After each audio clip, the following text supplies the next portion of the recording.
네, 시청자 여러분 안녕하십니까? 뉴스타트 2부 시작합니다. 6.3 선거 공식 선거운동 시작과 함께 여야의 총력전이 펼쳐졌습니다. 문제는 선거 전과 함께 네거티브 공방이 거세지고 있다는 점이죠. 더불어민주당도 국민의힘도 상대방을 깎아내리기만 할 뿐 정책 검증은 사실상 실종됐습니다. 이건 유권자에 대한 직무유기로밖에 볼 수 없습니다. 미국과 이란의 협상은 여전히 제자리 걸음입니다. 이란의 모즈타바 최고 지도자가 농축 우라늄을 반출해선 안 된다고 지시했다는 보도가 나왔는데요. 반대로 트럼프 대통령은 농축 우라늄을 확보해서 파괴하겠다고 강조했습니다. 여기에 호르무즈 해협 문제까지 얽혀 협상은 더 어려워지고 있습니다. 그럼 이 시각 주요 뉴스부터 살펴보겠습니다. 공식 선거운동 이틀째인 오늘 더불어민주당 정청래 대표가 충북과 강원을 잇따라 찾아 후보 지원에 나섭니다. 국민의힘 장동혁 대표는 중앙선거대책위원회 회의를 열어 선거 상황을 점검한 뒤 경기 남부권에서 집중 유세를 펼칩니다.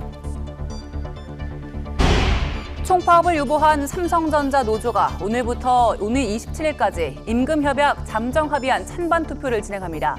이 합의안은 조합원 전체 투표에서 과반 찬성을 받아야만 최종 타결됩니다.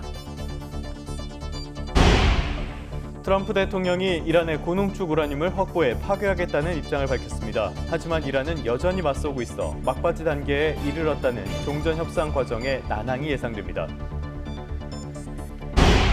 윤석열 정부 비서실의 핵심 인물로 꼽히는 김대기 전 대통령 비서실장과 김호진 전 관리비서관, 윤재순 전 총무비서관이 오늘 구속 갈림길에 섭니다. 이들은 대통령 관저 이전 공사 때 행정안전부 예산 28억 원가량을 불법 전용해 공사비를 지급한 혐의를 받고 있습니다. 국가정보원이 미국의 중앙정보국 CIA에 비상계엄 취지를 설명했다는 의혹과 관련해 홍정원 전 국정원 1차장이 2차 종합특검팀에 소환됩니다. 홍 전 차장은 1차장 산하 직원이 CIA 한국 책임자에게 계엄 선포 취지를 설명하는 과정을 보고받고 제거했다는 의혹을 받고 있습니다. 네, 이제 12일 앞으로 다가온 6.3 지방선거 소식부터 살펴보겠습니다. 공식 선거운동 첫날 더불어민주당 정청래 대표는 전통적인 경합지인 한강벨트와 중원을 돌면서 내란 심판을 외쳤습니다. 한병도 원내대표는 흔들리는 전북을 찾았습니다. 양동훈 기자입니다. 새벽 0시부터 심기일전 공식 선거운동 신호탄을 쏜 민주당 지도부는 그야말로 분초를 쪼개 광폭 행보에 나섰습니다. 서울 민심의 바로미터라는 한강벨트, 광진구와 동작구를 연달아 찾은 정청래 대표는 성남으로 향했습니다. 경기도정을 잘 이끌 승리 확률이 매우 높은 경기도지사 후보는 누구입니까? 남쪽 또 남쪽으로 이동해 충남지사, 대전시장 후보를 차례로 만나 거듭 내란 심판을 외쳤습니다. 윤어게인 공천을 일삼은 국민의힘에는 단 한 표도 주지 말라고 했습니다. 광주에서 계엄령을 선포했던 전두환이나 12월 3일 불법 계엄령을 발표했던 윤석열이나 우리 국민들이 떨쳐 일어나서 다 물리쳤습니다. 한병도 원내대표는 이원택 전북지사 후보를 거들었습니다. 제명된 뒤 무소속으로 출마한 김관영 후보의 새몰이가 심상치 않다는 판단에서 거듭 견제구를 던지는 것으로 풀이됩니다.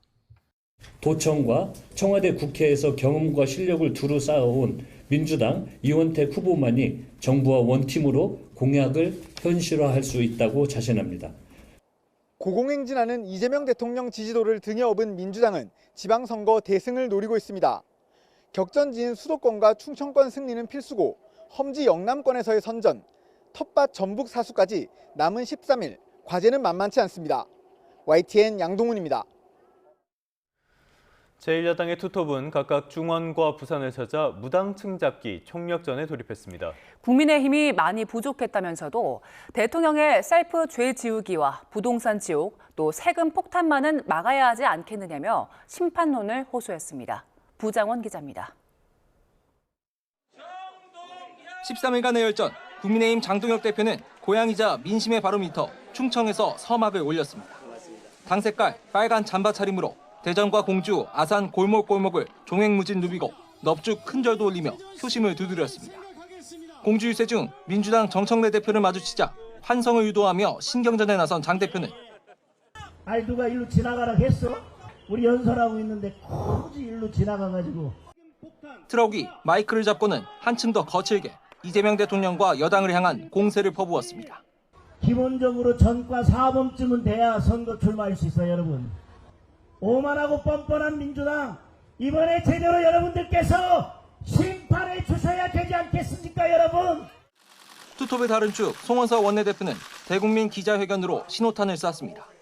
국민의힘이 부족한 점도 많고 실망도 들었지만 민주당이 승리하면 어떤 일이 벌어질지 한 번만 더 생각해달라며 심판론을 호소했습니다.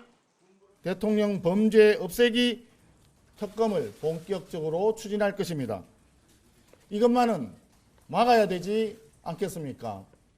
이후 승부처 부산시장 선거와 3파전이 벌어지고 있는 북구가 보궐선거 유세 현장을 찾아 전폭 지원에 나섰습니다. 보수 결집 움직임 속의 당내 투톱은 무당층 스윙보터가 많은 곳에서 막판 대역전을 위한 표심 공략에 한층 속도를 낼 거로 보입니다. YTN 부장원입니다.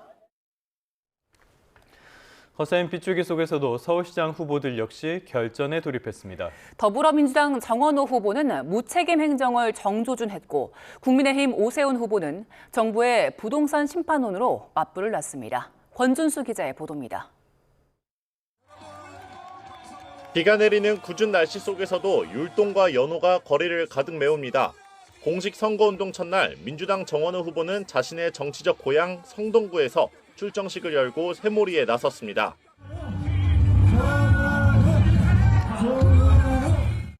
유세 차량에 올라서는 무능하고 무책임한 서울시장이 아니라 실천으로 검증하겠다며 오세훈 후보를 향해 날선 비판을 쏟아냈습니다.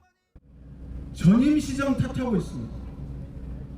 그리고 1년도 안 된 현 정부 탓을 하고 있습니다. 이것이 정직한 태도입니까? 안전 문제를 집중적으로 파고든 정 후보는 용산 참사와 이태원 참사 등을 언급하며 오 후보의 시장 임기에만 왜 대형 사고가 발생하는지 의문이라고 목소리를 높였습니다. 안전 불감증 서울 시민들이 피해를 입고 있는 것 아닙니까, 여러분? 특히 철근 누락 논란이 불거진 GTX A 삼성역 구간을 직접 찾아서는 당선되면 공사를 일단 중지시키고 보강 공사를 하겠다고 강조했습니다. 국민의힘 오세훈 후보는 자신의 어린 시절을 보낸 강북 지역 노후주택가에서 출정식을 열었습니다. 개혁 보수 상징 유승민 전 의원도 유세 현장을 찾아 지원을 아끼지 않았습니다. 반갑습니다. 오 후보는 우선 민주당이 승리할 경우 이재명 정권의 독재로 민주주의가 훼손될 수 있다고 견제구를 날렸는데 특히 정부의 부동산 실정을 반드시 심판해야 한다고 목소리를 높였습니다. 부동산 정책을 비롯한 민생 정책에 있어서 잘못 가고 있는 정책들의 방향 전환을 촉구하고 GTX 철근 누락 논란에 대해선 안전에 미치는 영향이 크지 않다며 선거를 위해 공사부터 멈추려는 미스터 중지왕에게 서울을 맡길 수 없다고 직격했습니다. 설명드릴 것을 충분히 드렸고요. 빗속에서 볏집에는 아무리 성냥불을 그어둬도 그어대도 불이 붙지 않습니다. 또 정 후보를 향해 대통령 뒤에 숨지 말고 당당히 토론에 나서라고도 압박했습니다. 초반 주도권을 잡기 위해 한치의 양보 없는 신경전 속에서 상대를 견제하는 후보들의 메시지는 뚜렷했습니다. 앞으로도 선거운동 기간 서로 다른 책임론을 부각하며 날선 공방을 벌일 것으로 예상되는데 서울의 민심이 어느 쪽에 손을 들어줄지 주목됩니다. YTN 권준수입니다.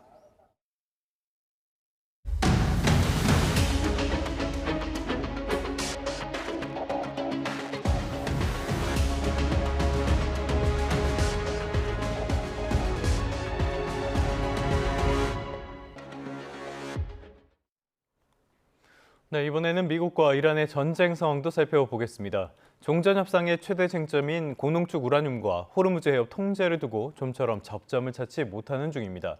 이런 가운데 중재국 파키스탄의 고위 인사들이 이란으로 급파돼 종전협상 재개 여부에도 관심이 모아지고 있습니다. 워싱턴으로 가보겠습니다. 신윤정 특파원, 이란의 고농축 우라늄 처리를 두고 미국과 이란의 입장 차이가 여전하네요. 네, 트럼프 대통령은 이란의 고농축 우라늄을 미국이 확보하겠다는 입장을 밝히면서 강경 기조를 재확인했습니다.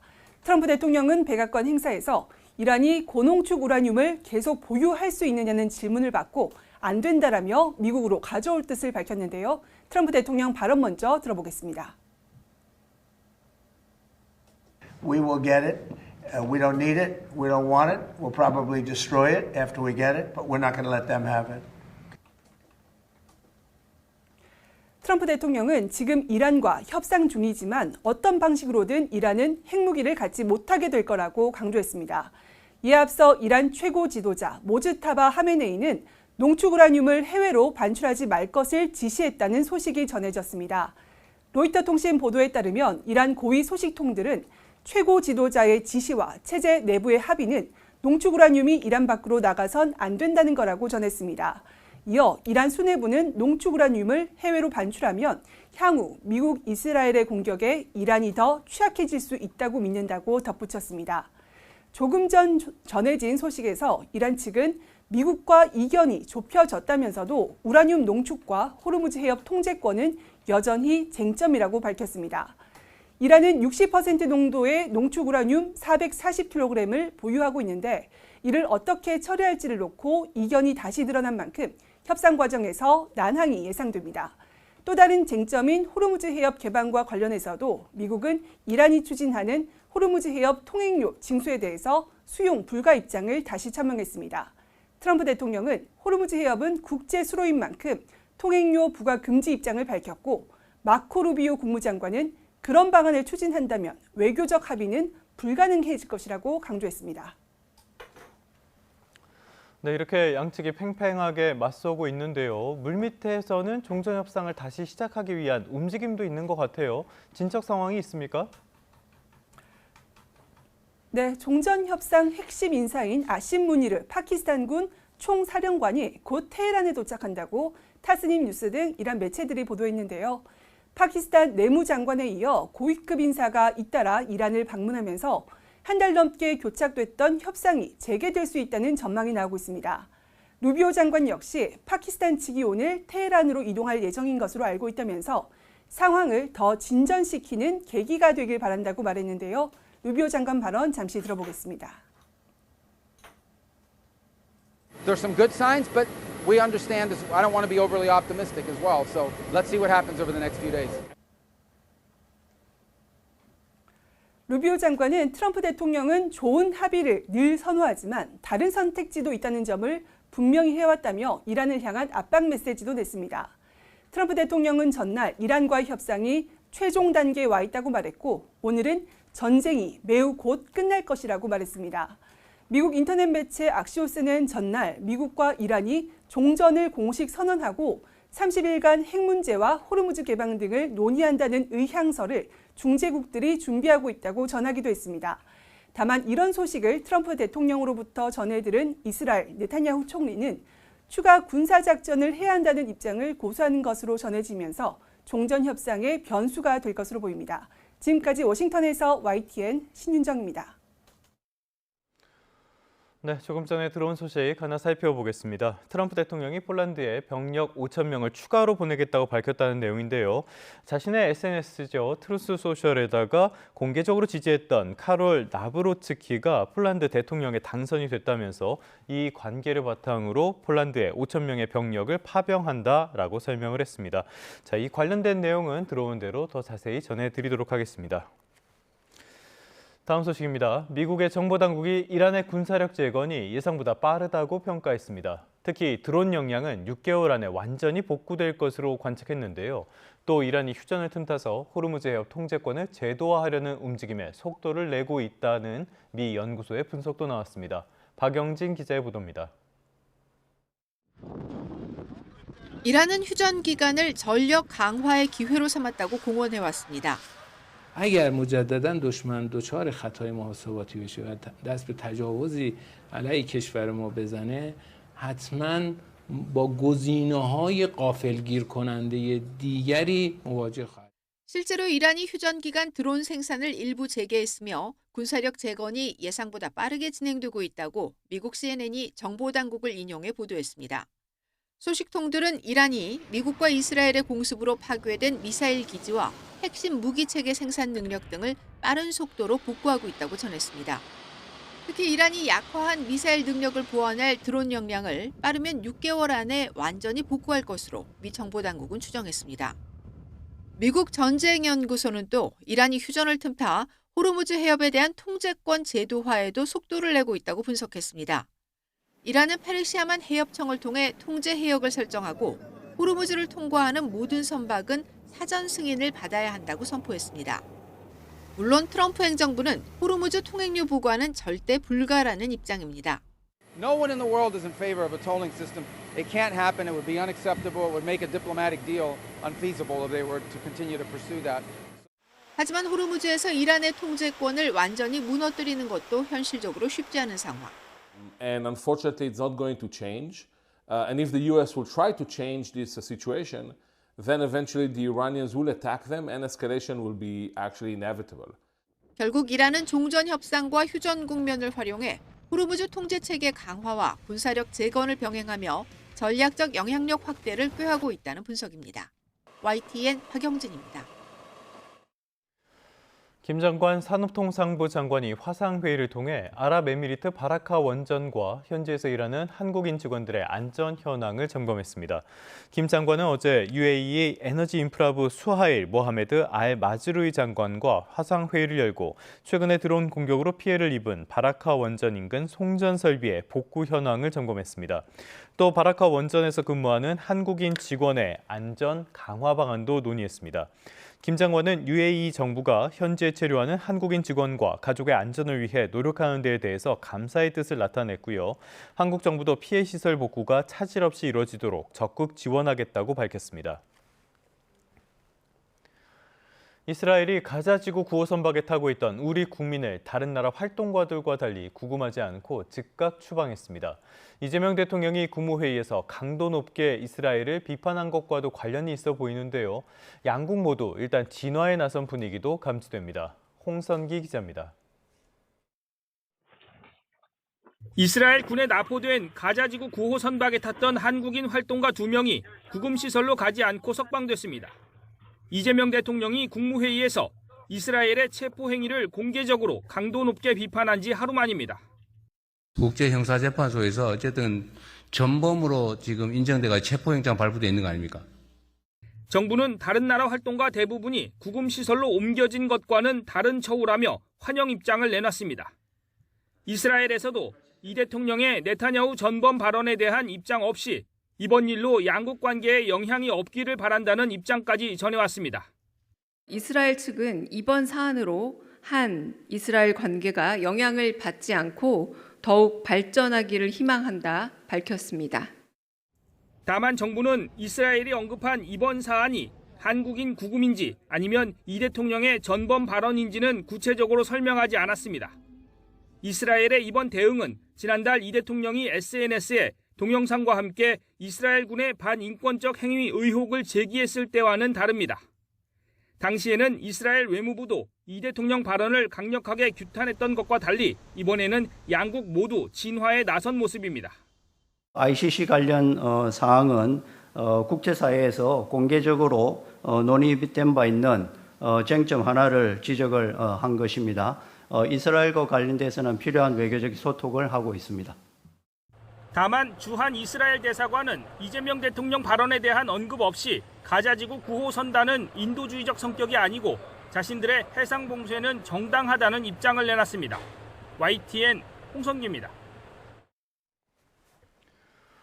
이스라엘 군에 납포됐다가 석방된 한국인 활동가들이 오늘 귀국합니다. 전날 태국에서 인천으로 향하는 비행기에 탑승한 김하연 씨와 김동현 씨는 오늘 새벽 6시 35분쯤 인천공항에 도착할 예정입니다.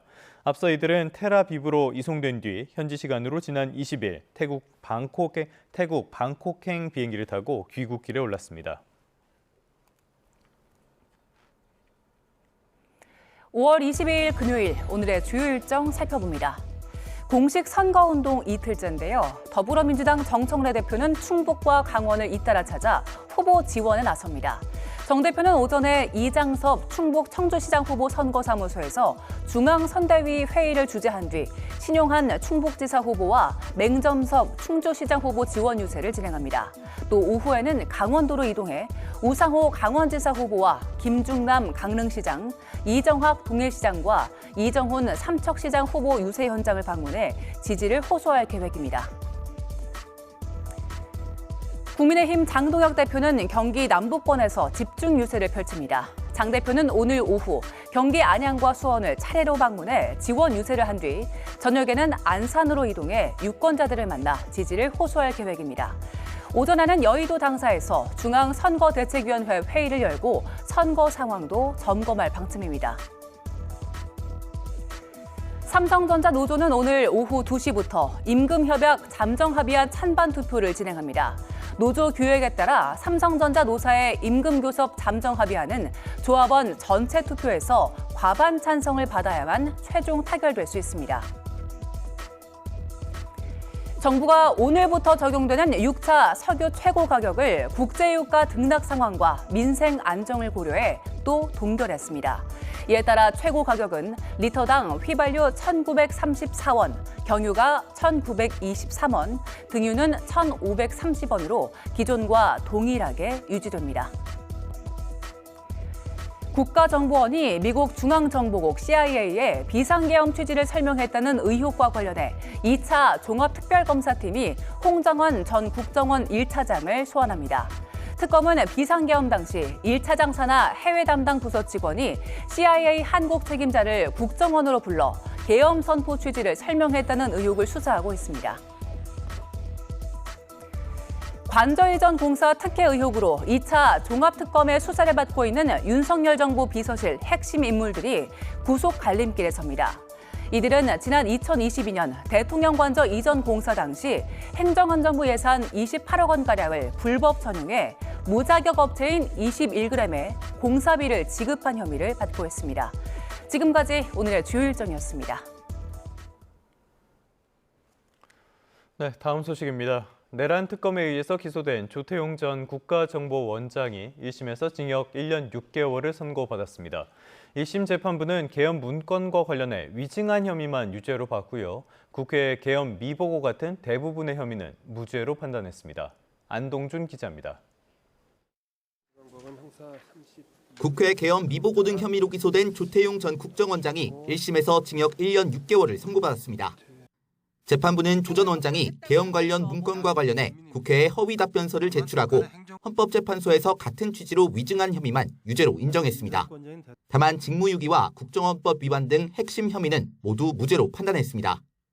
윤석열 전 대통령으로부터 계엄 관련 지시사항을 받았다고 단정하기 어렵고 홍장원 전 1차장으로부터 정치인 체포와 관련한 사실을 보고받지 못했다고 본 겁니다. 또 국민의힘에만 제공된 CCTV에 대해서는 조 전 원장이 정치관여 의도를 가지고 제공한 것으로 보기 어렵다고 판단했습니다. 징역 7년을 구형했던 내란 특검은 즉각 항소하겠다는 의사를 밝혔습니다. 비화폰 정보를 삭제해 증거를 인멸한 혐의를 받는 박종준 전 경호처장도 1심에서 무죄를 선고받았습니다. 재판부는 당시 대통령 비화폰 아이디가 노출돼 나름의 판단으로 계정 삭제를 검토했고 이를 증거인멸에 고의가 있다고 추정할 수 없다고 판단했습니다.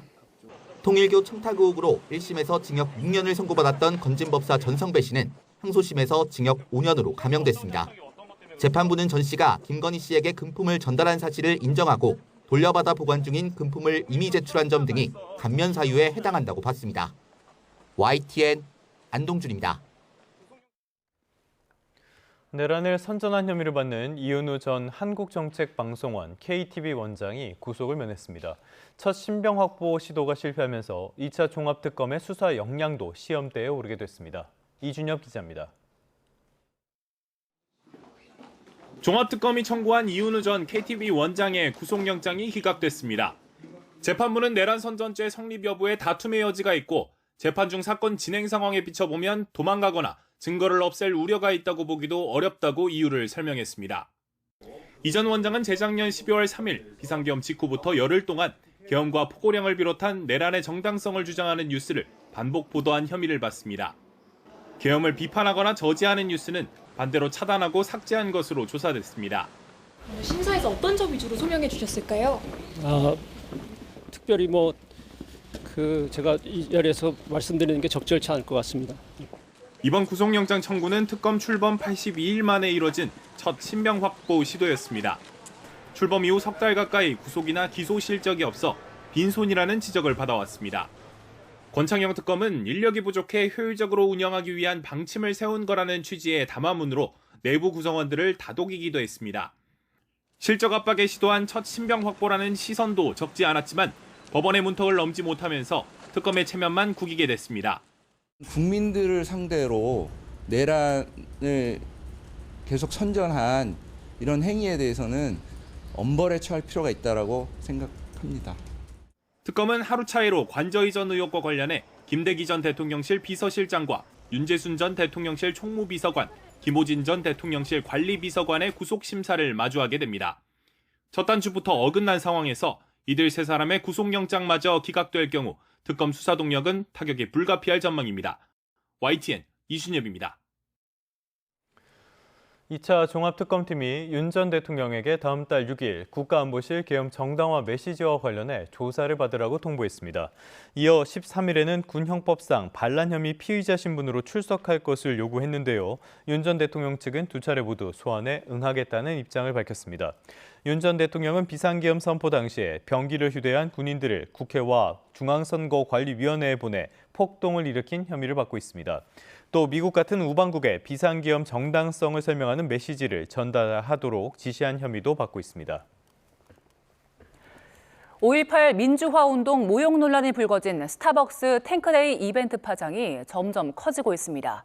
시민들의 불매운동까지 확산하고 있는데요. 경찰은 정용진 회장에 대한 고발 사건 수사에 착수했습니다. 배민혁 기자입니다. 국가폭력 피해자 단체들이 서울 광화문에 있는 스타벅스 앞에 모였습니다.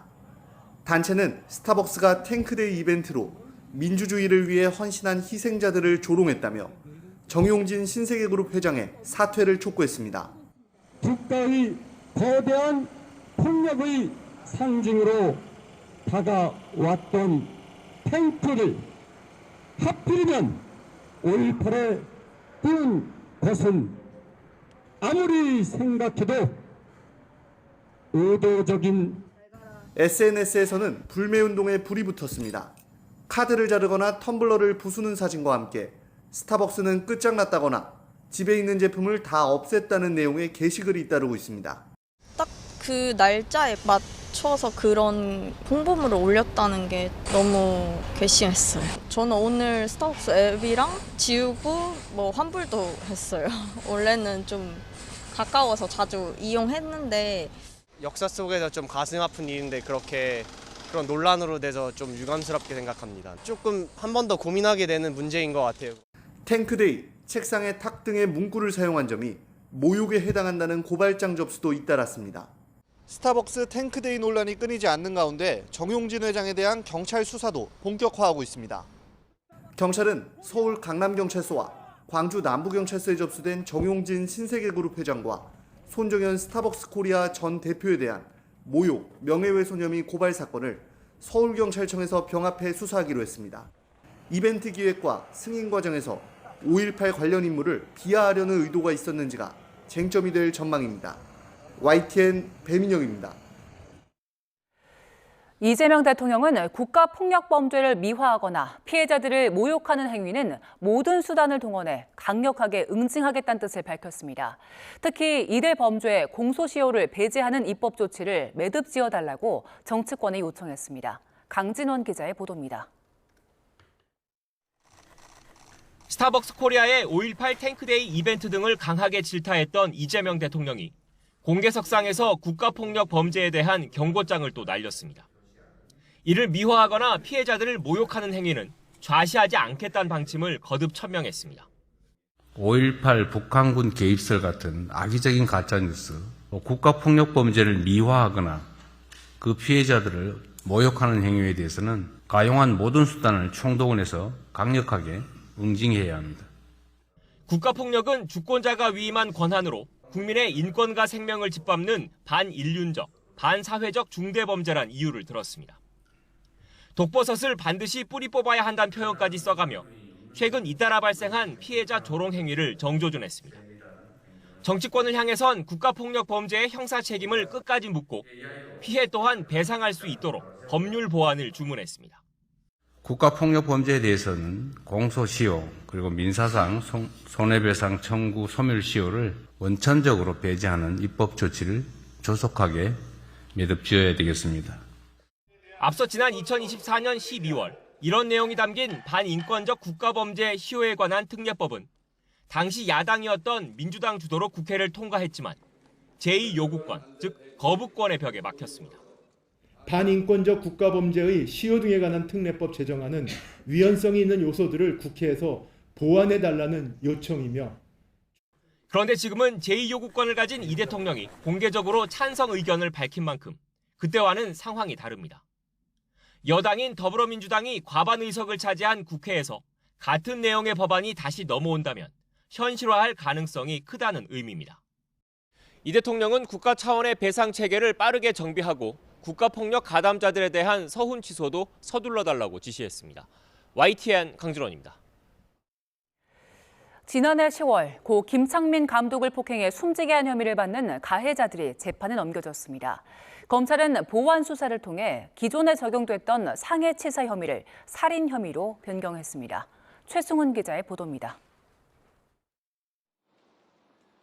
검찰이 김창민 감독 사망 사건의 30대 가해자 2명을 구속 상태로 재판에 넘겼습니다.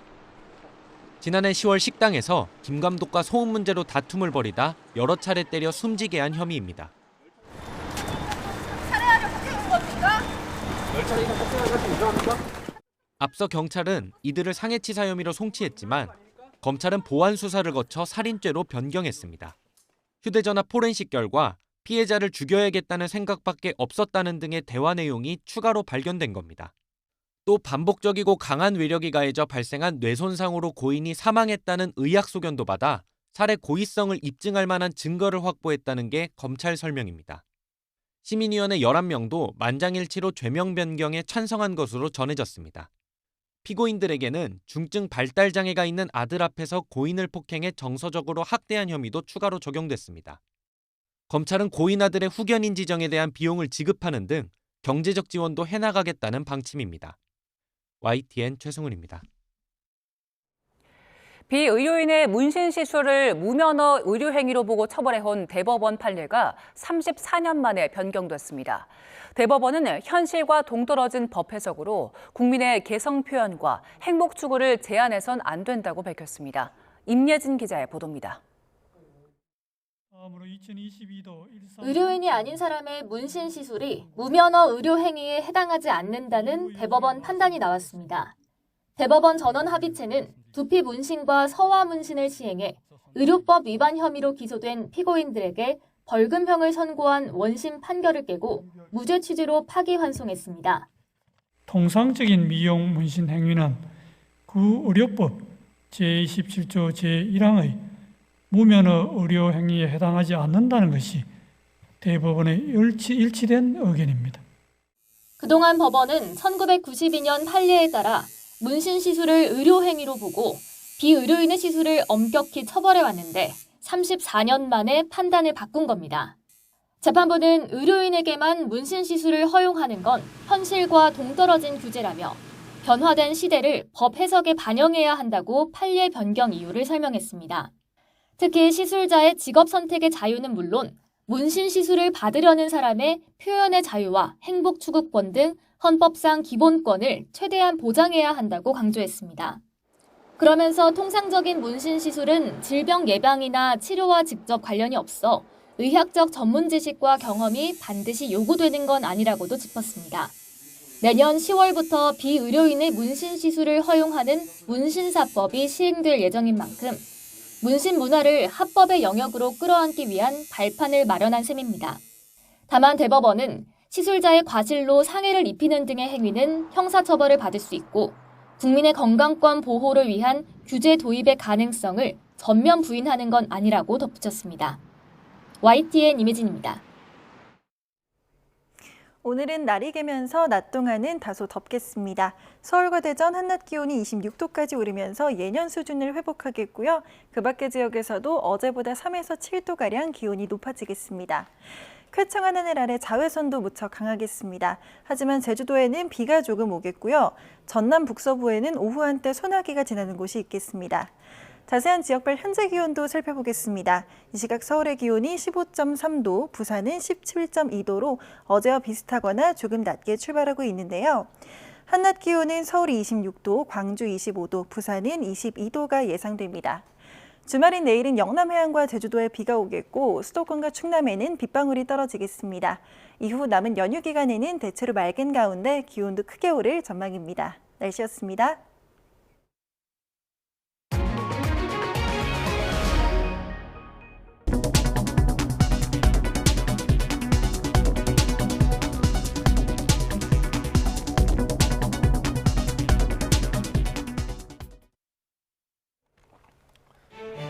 이 시각 주요 뉴스입니다. 공식 선거운동 이틀째인 오늘 더불어민주당 정청래 대표가 충북과 강원을 잇따라 찾아 후보 지원에 나섭니다.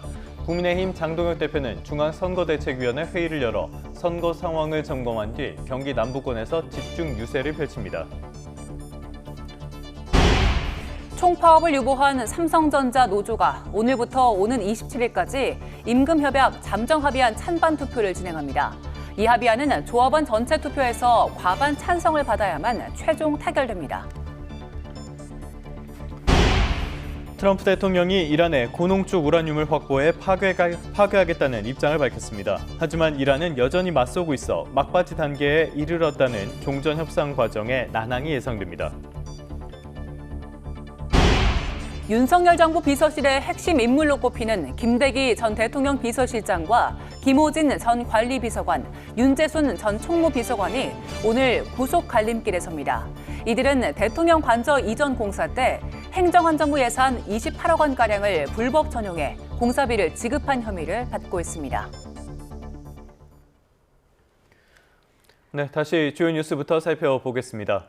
삼성전자 노사 간의 극적 합의로 총파업은 일단 유보가 됐죠. 이제 최종 타결 여부는 노조 조합원 찬반 투표 결과에 달려 있습니다. 당장 생산 차질이란 파국은 피했지만 협상 과정에서 불거진 부문 간 노노 갈등 문제를 수습하는 과제가 중요해졌습니다. 차유정 기자입니다. 삼성전자 노사가 극적 타결에 이르면서 평택 캠퍼스 출근길은 여느 때와 다름없는 모습이었습니다. 24시간 멈춤 없이 돌아가야 하는 반도체 생산 라인도 순조롭게 가동되고 있습니다. 총파업 단행 시 경제적 손실이 최대 100조 원에 달할 거란 예측까지 나왔던 가운데 본사에서는 일부 안도하는 분위기도 감지됐습니다. 삼성전자는 합의 사항을 성실히 이행하고 건설적인 노사 관계를 구축해 나가겠다고 약속했습니다. 근본 잠정 합의가 상생의 노사 문화를 만들어갈 수 있는 출발점이 되도록 하겠습니다. 일단 잠정 합의에 이르며 한 고비는 넘겼지만 파업 불씨가 아예 꺼진 건 아닙니다. 노조는 22일부터 엿새간 잠정 합의안에 대한 찬반 투표를 진행할 예정으로 파업은 그때까지 유보되는 셈입니다. 총투표는 전체 조합원이 과반 넘게 투표에 참여해 50% 이상의 찬성표를 얻어야 합니다. 노노 갈등 후폭풍도 만만치 않습니다. 이번 협상 과정에서 불거진 가장 큰 후유증이 반도체 DS 부문과 가전 스마트폰을 만드는 완제품 DX 부문 사이의 분열이라는 얘기도 나옵니다. DX 부문은 성과급 협상을 주도했던 초기업 노조 삼성전자 지부가 DS 부문 성과급 챙기기에만 집중했다는 불만을 노골적으로 드러내왔습니다. DX 부분이 휴대폰을 만들고 휴대폰이 또 반도체 같은 것도 굉장히 많이 쓰는데 뭐 그리고 다른 가전제품도 반도체 굉장히 많이 쓰는데 그것을 삼성전자에서 많이 삼성전자의 DS 부분에서 많이 사주면서 어려울 때 우리가 성과급을 받을 수 있게끔 해준 것이 아니냐 서로 윈윈하는 구조를 가지고 간 건데 이 부분에 대한 고려가 너무 없는 것이 아니냐. 사업부 간 상호보완적인 구조로 위기를 극복하고 대규모 투자를 감행해온 삼성전자가 보상 체계를 둘러싼 내부 균열 문제에 봉착한 가운데 원삼성 체제가 시험대에 올랐습니다. YTN 차유정입니다. 하지만 여기에서 끝이 아닙니다. 당장 삼성전자 주주들은 거세게 반발하고 있습니다. 또 산업계 전반으로 영업이익 성과급제 요구가 확산하면서 과도한 성과급 요구가 기업의 투자 여력을 위축시켜 우리 경제와 산업 경쟁력을 약화시킬 수 있다는 우려가 나오고 있습니다. 보도에 오인석 기자입니다. 삼성전자 노사가 파업을 피하면서 경기 회복 국면을 이끌어온 반도체 호황은 이어질 것으로 기대됩니다. 하지만 삼성전자의 M% 성과급 합의에 따른 반발이 나오고 있습니다. 당장 성과급이 주주의 이익을 해친다며 주주단체가 법적 행동을 예고했습니다. 세전 영업이익의 12% 적산 할당하는 어떠한 노사 합의도 위장된 유업 배당의 본질을 벗어날 수 없으며 주주총회 결의 절차를 거치지 않은 이상 법률상 무효입니다. 영업이익의 M%를 성과급 재원으로 고정하는 영업이익 연동 성과급은 IT와 조선, 방산, 바이오 등 다른 국가 핵심 산업으로도 불똥이 튀고 있습니다. HD 현대중공업 통합노조는 영업이익의 30%를 성과급으로 배분해달라고 요구하고 있고 현대자동차와 삼성바이오로직스, LG U+ 노조도 영업이익의 일정 비율을 회사 측에 요구하고 있습니다. 과도한 성과급 요구는 기업의 투자 여력을 위축시켜 우리 경제와 산업 경쟁력을 약화시킬 수 있다는 우려가 나옵니다. 성과급으로 갑자기 큰 돈이 나가게 되면은 이제 기업들이 미래 성장 동력 발굴이나 성장 잠재력을 확충할 수 있는 그런 투자 여력이 상실되고 이것은 결국 한국 경제 전반에 어떤 성장할 수 있는 기회 이런 것이 취약해진다 이렇게 생각이 됩니다. 대기업과 중소협력업체 간 보상 양극화가 심화할 것이란 우려도 커지고 있습니다. 대기업 정규직 근로자들이 많게는 수억 원의 과실을 챙기는 반면 하청 협력업체 근로자들은 급여에 이어 성과급에서도 격차가 벌어지며 노동시장 이중 구조가 더욱 고착화할 수 있기 때문입니다. 전문가들은 성과급 지급은 투자자와 주주, 근로자 간 권한과 형평성을 지키는 기준이 필요하다고 지적합니다. 주주나 또 노동자나 또 회사의 그 투자 미래 투자나 이런 것들을 전부 다 고려해 가지고 그 어떤 스탠다드를 만들 필요가 있고 상여금 성과급도 결정돼야 된다 이렇게 보는 거죠. 주주와 정부 지원 등이 포함된 합리적 보상 시스템을 재설계할 필요가 있다는 지적이 나옵니다. YTN 오인석입니다. 어제 코스피가 삼성전자 노사 협상 타결 등의 영향으로 8% 넘게 폭등해 7,800선을 회복했습니다. 코스피는 어제 8.42% 오른 7,815에 장을 마쳤습니다. 코스피는 장 초반 급등세에 개장 30분도 되지 않아 5분 동안 프로그램 매수를 일시 정지하는 매수 사이드카가 발동되기도 했습니다. 반도체 중심의 수출 호조세가 지속되고 증시가 상승장을 이어가면서 소비자들의 경제 심리도 개선됐습니다. 한국은행이 발표한 소비자 동향 조사를 보면 이달 소비자 심리 지수는 106.1로 지난달보다 6.9포인트 오르며 상승세로 전환했습니다. 지난달 100 아래로 떨어졌던 지수는 한 달 만에 반등하면서 100 위로 올라섰습니다. 한은은 고유가 상황이 지속되고 있지만 증시가 화랑이고 고유가 피해 지원금 지급 등의 영향으로 현재 생활 형편 지수는 2포인트 올랐다고 설명했습니다. 일반 국민을 대상으로 하는 6천억 원 규모의 국민참여형 국민성장펀드가 오늘부터 다음 달 11일까지 3주 동안 은행과 증권사를 통해 판매됩니다.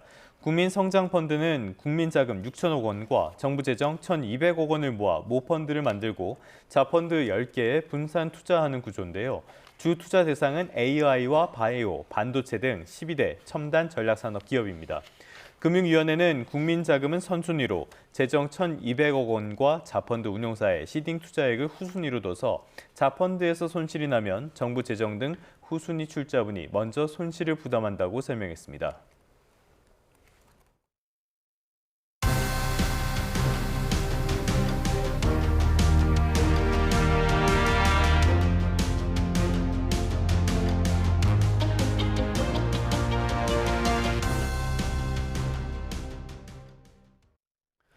자, 이번엔 정치권 소식도 살펴보겠습니다. 6.3 지방선거 공식 선거운동 첫날 접전지에 출사표를 던진 후보들도 본격적인 선거전에 돌입했습니다. 후보들은 유세차를 타고 골목골목을 누비고 한 명 한 명 손을 맞잡으며 소중한 한 표를 호소했습니다. 이윤자 기자입니다. 부산 북구에 있는 복지관, 더불어민주당 하정우 후보와 무소속 한동훈 후보가 어색한 인사를 나눕니다. 곧이어 국민의힘 박민식 후보까지 한자리에 모였습니다. 6.3 지방선거 공식 선거운동 첫날, 파란색, 빨간색, 흰색 점퍼 차림의 세 후보가 어색한 분위기 속에 마주했습니다. 불편한 조우지만 민심을 잡으려는 마음은 같았습니다. 구석구석 어딜 가더라도 새로운 북구의 그림이 그려집니다. 무한 애정, 오직 북구 발전이라는 목표를 향해 보수의 부활과 북구의 부활, 이거를 박민식이 북구의 힘으로 또 북구 주민의 힘으로 반드시 이뤄내겠습니다. 저는 북구를 발전시키기 위해서 왔고 그 약속을 드렸습니다. 제가 그 약속을 지킬 수 있는 기회를 주십시오. 대구에서 5번째 선거에 도전하는 민주당 김부겸 후보는 적진 한복판에서 유세를 시작했습니다. 국민의힘 추경호 후보의 지역구였던 곳에서 시장 상인 또 시민들 손을 맞잡고 대구를 살리겠다고 약속했습니다. 장관도 해봤고 총리도 해봤고 또 여당 후보잖아. 예산, 법안 전부 다 집권 여당의 여러 가지 혜택을 누릴 수 있죠. 그걸 가지고 대구 경제를 살려보겠다. 대학을 찾아간 추 후보는 일일이 악수하고 기호 2번을 상징하는 V자와 함께 사진을 찍으며 20대 민심을 파고들었습니다. 그러면서 경제부총리를 지낸 자신이 경제 살리기 적임자라고 강조했습니다. 반드시 이겨야 되겠다 이렇게 생각합니다. 경제 전문성을 바탕으로 대구 경제를 반드시 살리겠다. 일자리를 많이 만들어야 되겠다 이런 생각을 합니다. 돈과 사람이 모이는 대구를 만들겠습니다. 전북에선 민주당 이원택 후보와 파란 점퍼를 벗고 나선 무소속 김관영 후보 등이 양보 없는 혈투를 시작했습니다. 6월 3일까지 13일 동안 이어지는 민심 쟁탈전. 유권자들의 마음을 사로잡아 당선증을 거머쥐기 위한 총성 없는 전쟁이 본격적으로 막을 올렸습니다. YTN 이윤재입니다.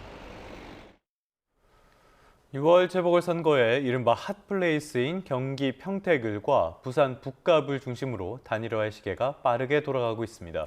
각 진영의 움직임 하나하나가 서로에게 영향을 주며 연대 가능성도 시시각각 변하고 있습니다.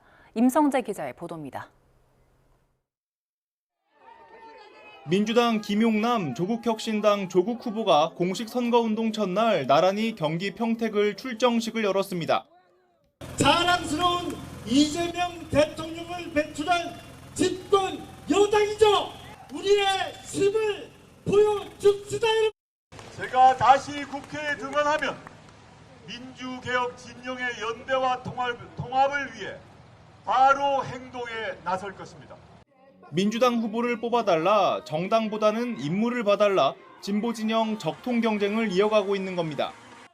각종 여론조사에서 선두를 다투는 둘이 평행선을 달리는 사이 보수 단일화 가능성이 주목받고 있습니다. 국민의힘 유이동 후보가 자유와 혁신, 황교안 후보와 연대 여지를 둔 발언을 내놓은 겁니다. 보수의 목소리를 하나로 합쳐야 되는 거 아니냐 라는 말씀들을 많이 듣고 있어서 그래서 진지하게 고민의 수준을 좀 높이고 있는 것은 사실입니다. 5인 다자구도가 1보수 대 3진보 구도로 재편될 가능성이 생긴 건데 이 발등에 불이 떨어진 건 민주당 지도부입니다.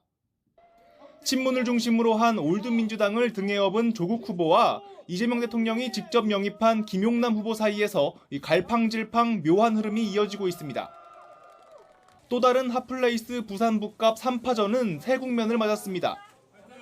다양한 여론조사에서 오차범위 접전은 여전하지만 물리적 단일화 없이도 민심으로 흐름이 정리될 수 있다는 관측이 조심스레 제기되고 있습니다. 민심에 큰 흐름이 있고 그 흐름이 움직이고 있습니다. 그 앞에서 어떤 정치공학 같은 것을 너무 내세울 문제는 아닌 것 같아요. 국민의힘 박민식 후보는 노모의 손으로 삭발을 감행하며 온몸으로 단일화 거부 의지를 표현했고 아니 진짜 한동훈으로 보수가 단일화한다. 뜨거운 아이스 아메리카노처럼 애초에 존재할 수 없는 망상입니다. 민주당 하정우 후보는 보수 쌈박질은 서울에 가서 하라며 본인의 선거운동에 매진했습니다. 이구동성으로 저를 북구의 아들이라고 불러주고 계십니다. 영광입니다. 다만 국민의힘 부산 의원을 중심으로 특단의 조치, 즉 보수 단일화를 요구하는 목소리가 보다 선명해지고 있어 이합집산 움직임이 주목됩니다. YTN 임성재입니다. 이재명 대통령이 수도권 광역급행철도 GTX A 노선에서 발생한 철근 누락 사태에 대해 엄정한 실태 파악을 지시했습니다. 국민의힘은 대통령의 정원호 일병 구하기라며 관건 선거라고 반발했습니다. 박정현 기자입니다. 이재명 대통령이 GTX-A 삼성역 구간 철근 누락 사태에 대한 엄정한 실태 파악과 안전 점검을 주문했습니다. GTX-A 삼성역 구간 철근 누락 사태에 대해 국토부와 행안부 등 관계 부처의 엄정한 실태 파악과 철저한 안전 점검을 지시했습니다. 6.3 지방선거 공식선거운동 첫날 서울시장 후보 사이 뜨거운 감자로 떠오른 삼성역 철근 누락 사태에 직접 등판한 겁니다. 여름철 우기를 앞두고 안전사고 방지 차원에서 현장을 미리 살피겠다는 취지라고 청와대는 설명했습니다. 하지만 국민의힘은 명확한 선거 개입이자 대놓고 관건 선거에 나선 거라고 즉각 반발했습니다. 장동혁 대표는 명픽 정원호 후보가 헤매니 대통령 마음이 급하긴 급한 모양이라며 그래봤자 정 후보 실체는 다 드러났다. 어차피 서울시장은 오세훈이다. 일축했습니다. 주치폭력 전과 등 정 후보를 둘러싼 각종 의혹이 터지자 지질한 플레이를 벌인다. 보좌관 대리공약 발표로는 부족하니 대통령 정도는 나서야 하는 모양이다. 조롱도 쏟아졌습니다. 선거가 급하긴 급했나 봅니다. 대통령이 직접 나서서 자신이 픽한 정원호 후보를 구하겠다고 눈물겨운 일병 구하기 촌극을 벌이고 있는 것입니다. 민주당은 거듭 철근 누락 사태 관련 서울시의 늑장 보고 은폐 의혹을 띄우며 당 차원의 진상규명 TF도 꾸렸습니다.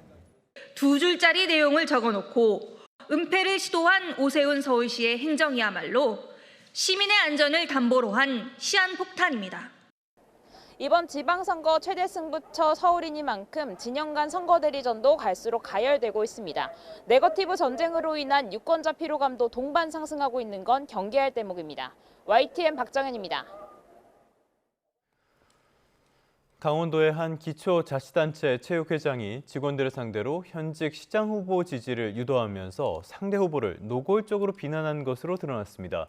회의 직전 직원들의 휴대전화는 수거됐고요. 회의 중간에 후보의 배우자도 등장해서 지지를 호소했다고 합니다. 송세혁 기자입니다. 강원도의 한 기초자치단체 체육회 회의실입니다. 지난 19일 오전 9시쯤 체육회 직원 40여 명이 이곳에 소집됐습니다. 입장 전 직원들의 휴대전화를 수거한 뒤 시작된 내부 회의. 체육회장은 지자체 지원 예산을 거론하며 현직 시장 후보 지지를 유도하는 발언을 이어갔습니다.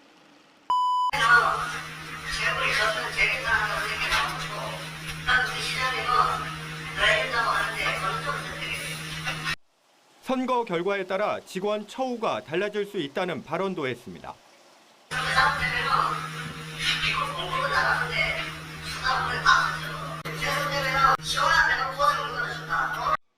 상대 후보를 겨냥한 거친 표현도 나왔습니다.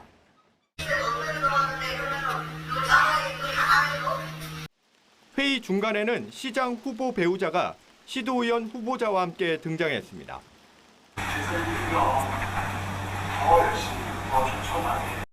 체육회 측은 관례에 따라 휴대전화를 지참하지 않고 진행된 비공개 내부 회의였다며 시장 후보 배우자는 우연히 들른 것일 뿐이라고 해명했습니다. 하지만 법률 전문가들은 체육회장 발언 등은 공직선거법 위반 소지가 크다고 지적합니다.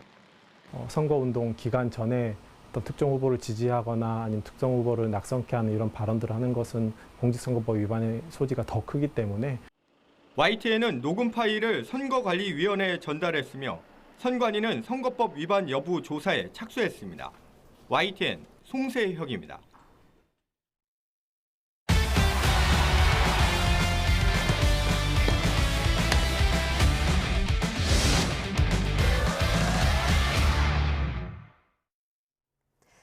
스포츠 뉴스입니다. 프로야구 두산이 대체 외국인 선수 벤자민과의 계약을 6주 연장했는데요.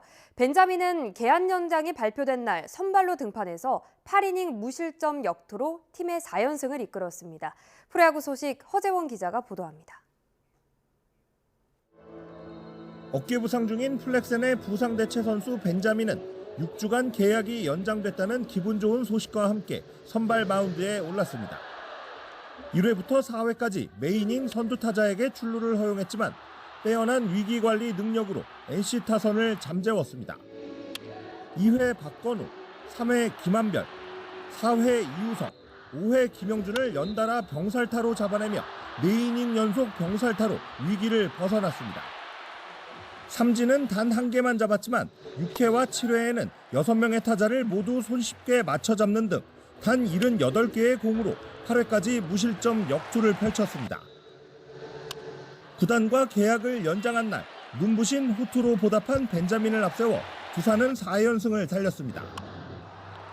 1회 말 첫 공격에서 박찬호와 손아섭의 연속 안타로 뽑아낸 한 점은 그대로 결승점이 됐습니다. 박찬호는 빈틈없는 수비와 함께 타석에서도 3안타 1득점의 활약으로 승리를 이끌었습니다. I mean, the story of today was definitely the defense, and especially Park Chan-ho's defense today. He helped me out a ton and was allowing me to continue on in the game today.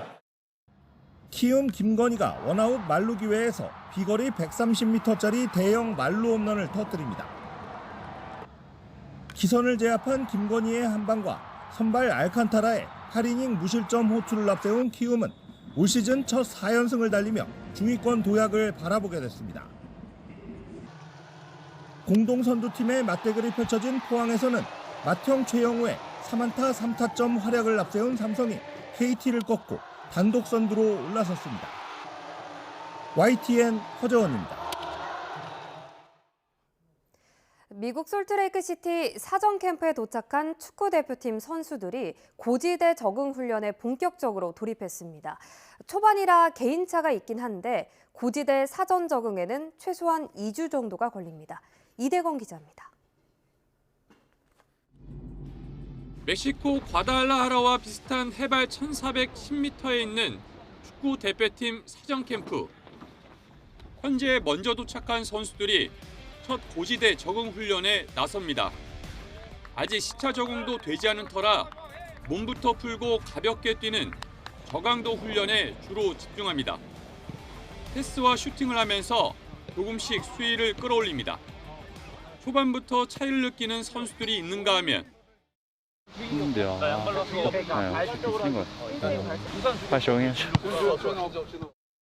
첫날이라 큰 차이를 못 느끼는 선수도 있습니다.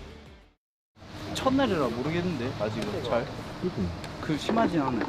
그냥 제주도 같은데 좀 느낌이. 한라산. 이처럼 선수마다 개인차가 있습니다. 바르셀로나 유스 때 고지대 경기를 경험했던 백승호는 사전 적응이 중요하다고 강조합니다.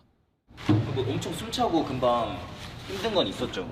근데 그때는 이제 막 적응 이런 거 잘 못하고 거의 바로 막 경기하고 그랬을 때라.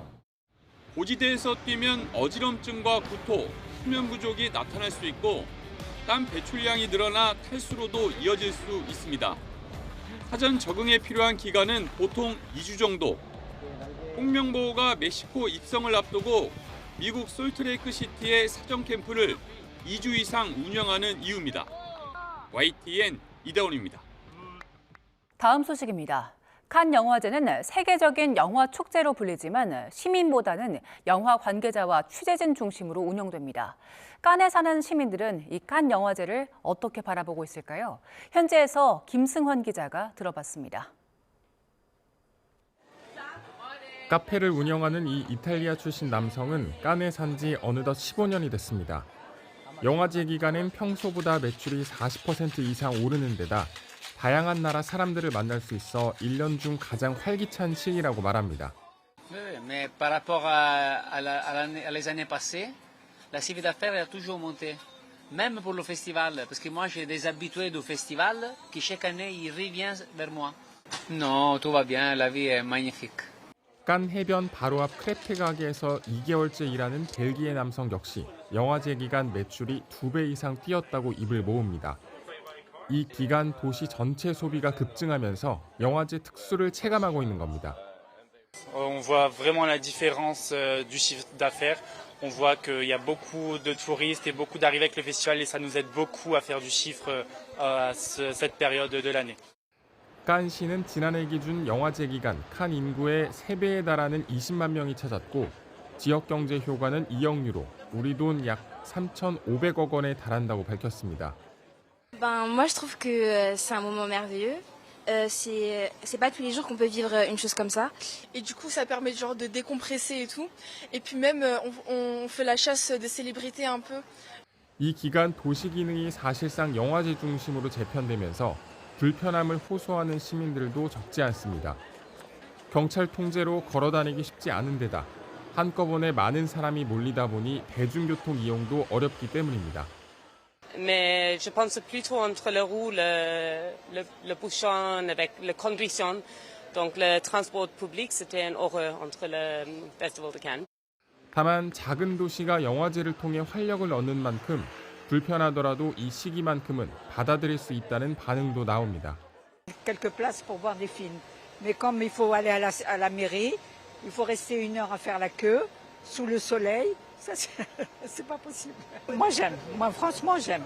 Je trouve qu'il y a de l'ambiance, c'est très bien. 칸 영화제는 소도시 칸을 세계적인 브랜드 도시로 만들었고 지역 상권에도 상당한 경제 효과를 안겨줬습니다. 하지만 화려한 레드카펫 불빛 뒤에서 시민들은 불편함도 함께 감당하고 있습니다. 프랑스 칸에서 YTN 김승환입니다. 최근 아프리카 민주 콩고에서 발생한 에볼라가 수백 킬로미터 떨어진 지역까지 급속히 퍼지면서 국제사회에 비상이 걸렸습니다. 국경을 맞댄 우간다는 바이러스 유입을 막기 위해 항공 운항을 중단했고 인도에서 열릴 예정이었던 인도 아프리카 정상회의도 연기됐습니다. 신웅진 기자의 보도입니다. 지난 15일 발병을 선언한 민주 콩고에서 에볼라가 빠르게 확산하고 있습니다. 그 사이 진원지인 이투리 주에서 수백 킬로미터 떨어진 반군 지역 남키부 주까지 퍼진 것으로 확인된 것입니다. Conformément aux dispositions légales et réglementaires en matière de la santé publique, je déclare officiellement l'apparition de l'épidémie de la maladie à virus Ebola MVE dans la province du Sud Kivu, précisément dans la zone de santé de Miti-Muresa. 이웃 우간다는 수도 캄팔라에서 사망한 민주 콩고인 남성 한 명이 에볼라로 확인되면서 국경선을 따라 검사와 치료 역량을 집중하고 있습니다. We have about 65 contacts who are being quarantined in isolation centers, and 9 of them had developed symptoms, but they have all tested negative. 우간다는 에볼라 유입을 막기 위해 민주 콩고로 오가는 항공편을 48시간 동안 멈추고 페리 여객과 국경 버스 운송은 4주간 중단했습니다. 에볼라 확산 여파로 오는 28일부터 인도 수도 뉴델리에서 11년 만에 열릴 예정이었던 인도 아프리카 정상회의도 개막 일주일을 앞두고 연기됐습니다. 현지 시간 21일 현재 민주 콩고에서 에볼라 의심 사례는 670건에 관련 사망자는 160명으로 파악됐습니다. 민주 콩고 정부가 바이러스 확산 방지를 위해 장례 절차를 통제하자 반발하는 주민들이 불을 지르며 경찰과 충돌하는 등 사회가 극심한 혼란에 빠졌습니다. 민주 콩고에서는 1976년 이후 에볼라가 17번 창궐했는데 이번에는 약 5개월 만입니다. 현재 유행하는 것은 분디부기호 변종 바이러스로 백신은 아직 없고 치사율은 약 30에서 50%에 이릅니다. YTN 신웅진입니다. 간밤에 뉴욕 3대 지수는 모두 상승했습니다. 3대 지수는 내림세로 출발했다가 장중에 오르고 내리기를 반복했는데요. 결과적으로 다우는 0.55% 올라서 최고치를 기록했고요. S&P 500과 나스닥은 강보합 수준이었습니다. 여전히 문제는 미국과 이란의 전쟁 장기화입니다. 트럼프 대통령은 협상의 핵심 쟁점인 이란의 고농축 우라늄과 관련해서 미국이 확보해서 파괴하겠다고 강조했는데요. 이란이 이걸 갖게 두지는 않겠다는 거죠. 반대로 이란의 최고 지도자 모스타파 하메네이가 농축 우라늄의 해외 반출을 금지했다는 보도도 나왔습니다. 이게 시장의 우려를 키웠는데요. 다만 이란 고위 당국자가 이 보도를 부인했다는 소식이 전해지면서 시장에는 약간의 안도금을 줬습니다. 마코 루비오 국무장관은 이란이 호르무즈 해협 통행료를 추진하면 외교적인 합의는 불가능해질 것이라고 경고하기도 했습니다. 전반적으로 봤을 때는 파행까지는 아니지만 그렇다고 돌파구도 찾아지지 않는 상황으로 볼 수 있겠습니다. 이 와중에 미국 경제도 표정이 복잡합니다. 서비스업과 제조업 경기가 엇갈린 건데요. 5월 서비스업 구매 관리자 지수는 한 달 전보다 0.1포인트 하락했습니다. 미국 경제에서 제일 중요한 소비가 고물가에 직접 타격을 받고 있다는 뜻이죠. 그런데 반대로 5월 제조업 지표는 2022년 5월 이후에 가장 높았습니다. 정말 제조업이 좋은 걸까요? 시장에서는 공급망 불안과 원가 상승에 대비해서 기업이 미리 물건을 만든 결과로 평가하고 있습니다. 그러니까 착시 효과가 있다는 거죠. 이런 경제 상황을 보여줄 기업은 다름 아닌 월마트로 꼽아봤습니다. 간밤에는 주가가 7% 넘게 하락했는데요. 1분기 실적은 좋았지만 올해 이익 전망치가 시장의 눈높이에 미치지 못한 게 주가를 끌어내렸습니다. 월마트는 고물가 속에 저렴한 제품을 찾는 소비자의 방문은 늘었다고 설명을 했는데요. 이렇게 손님이 늘어도 물류 비용 같은 원가 부담이 커지면 버는 돈은 줄어들 수밖에 없죠. 월마트는 가격 인상 가능성까지 시사했는데요. 경제 상황의 변화에도 관심을 가지는 게 좋겠습니다. 지금까지 2분 뉴욕 증시였습니다.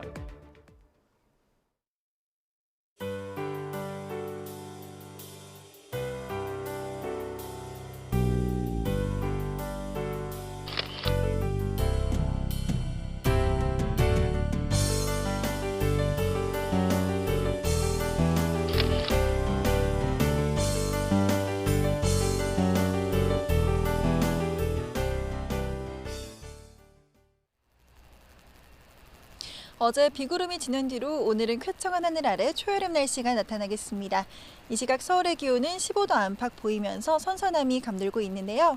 한낮에는 26도까지 오르면서 예년 기온을 회복하겠고 어제보다는 6도 정도 기온이 높아지겠습니다. 낮 동안 자외선도 강한 만큼 오늘 야외 활동하실 때는 자외선 차단에도 신경 써주시기 바랍니다. 그럼 먼저 자세한 지역별 현재 기온부터 살펴보도록 하겠습니다. 이 시각 서울의 기온이 15.1도, 대전 15.4도 보이고 있는데요. 낮에는 지금보다 기온이 10도 정도 크게 오르겠습니다. 서울과 대전 26도, 전주 27도까지 올라 서쪽을 중심으로는 25도를 웃도는 곳이 많겠습니다. 오늘 대체로 맑겠지만 제주도에는 비가 조금 오겠고 전남 북서부에는 오후 한때 소나기가 지나는 곳이 있겠습니다. 내일부터 사흘간 이어지는 연휴 기간에는 기온이 오르며 대체로 맑은 날씨가 이어지겠습니다. 다만 내일 영남 해안과 제주도에는 비가 오겠고 수도권과 충남에는 빗방울이 떨어질 수 있겠습니다. 양이 많지 않아 야외 활동하는데 큰 불편은 없겠고요. 연휴가 끝난 뒤 다음 주 화요일에는 다시 비가 내리며 기온이 내려갈 전망입니다. 오늘 전국이 대체로 맑겠지만 아침까지 영남과 경북 동해안을 중심으로는 빗방울이 떨어질 수 있겠습니다. 이 지역에 계신 분들은 나오실 때 참고해 주시기 바랍니다. 지금까지 YTN 정수현입니다. 뉴스타트 3부 잠시 뒤에 이어집니다.